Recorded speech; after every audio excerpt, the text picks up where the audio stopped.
Issues with the new MacBook Pro have been all over tech websites and YouTube since its release in late October. Lots of people are complaining about the lack of connectivity options and the exuberant price for such a lack of high-end hardware. Others think the battery life is very poor and can't handle heavy workloads for a reasonable amount of time. In response to the media calling out the short battery life, Apple issued a software update that removed the time remaining metric from the battery gauge. Performance has also been criticized.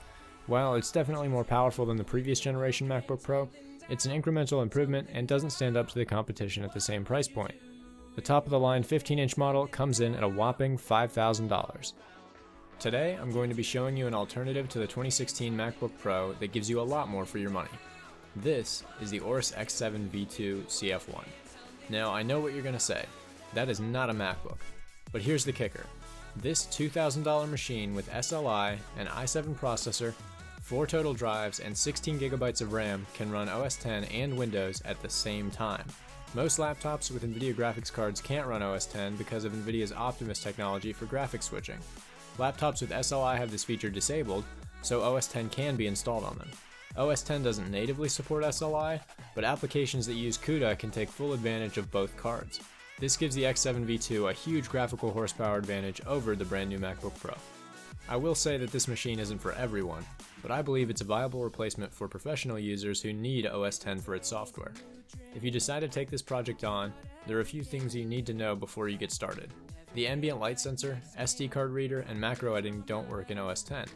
The Intel 7260 wireless adapter that comes in the laptop doesn't work, so it has to be replaced if you need Wi-Fi.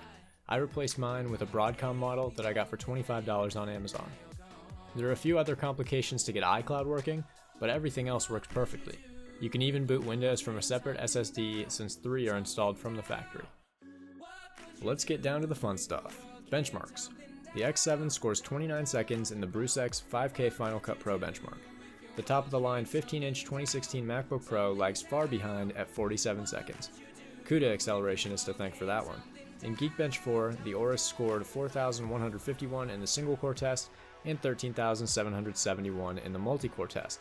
The new MacBook Pro scored 4,610 and 14,136, respectively. SSD speed is one place where the X7 is way behind the MacBook. The SSDs in the X7 are rated at 540 megabytes per second reads and 320 megabytes per second writes. The MacBook is rated at 3100 megabytes per second and 2200 megabytes per second, respectively. All in all, I think the X7 V2 is an attractive alternative to the brand new MacBook Pro. It costs significantly less, performs similarly under most circumstances, and adds lots of connectivity options. With SLI, it's a great machine to use with Final Cut Pro's CUDA acceleration.